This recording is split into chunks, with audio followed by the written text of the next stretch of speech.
During the summer, my friends and I would walk through our small town and hang out at some of the local places to have fun. One day, my friend told us that he heard there was actually a shortcut into town through the forest. He was also told that an old abandoned bed and breakfast was located somewhere along the path. Of course, upon hearing this, all of us were more than willing to take the shortcut. We took the path through the forest the next day. After walking for what felt like a half an hour, we finally came upon the bed and breakfast.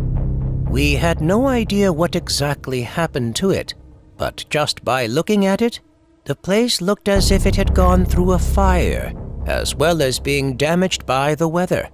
But just as we were about to venture inside the structure, we were caught off guard by an unexpected sight. There, on the second-floor window, was a woman. Not only were we surprised that someone was in the building, but something about the woman's appearance made us feel a little uneasy. She was pale with a gaunt face, long, thin, and stringy black hair draped over her shoulders. Her white dress also looked as if it was in need of a wash.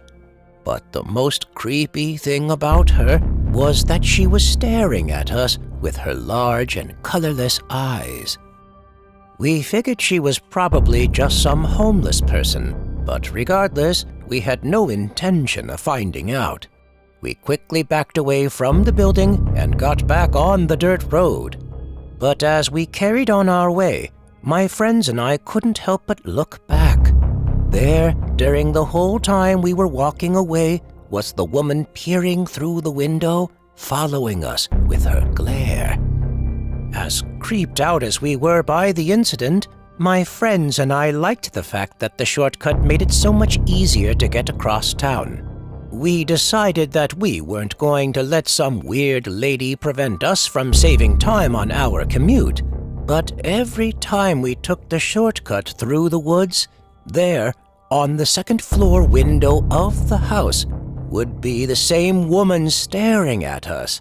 Her gaze followed us every time we walked by. The weird thing, however, was the fact that we would never see the woman staring from the window on our way back. One day, as we were hanging out with another friend of ours, the topic of the creepy woman from the window came up. Upon hearing it, our friend's expression suddenly grew cold.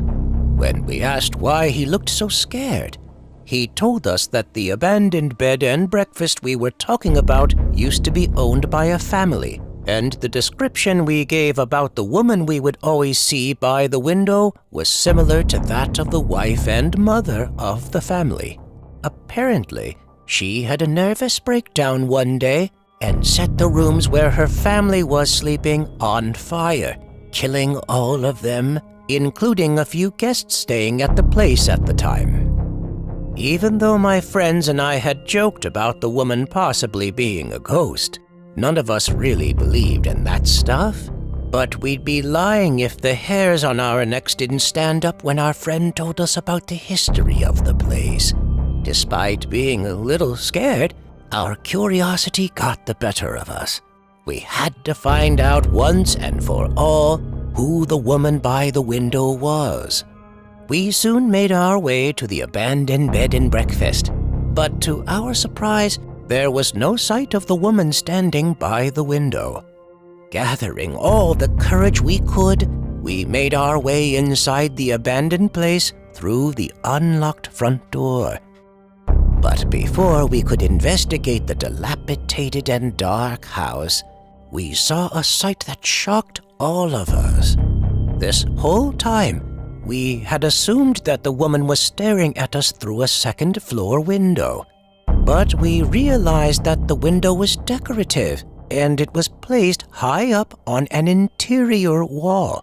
That meant whoever the woman staring at us was, she was either standing on a really tall ladder, or she was floating.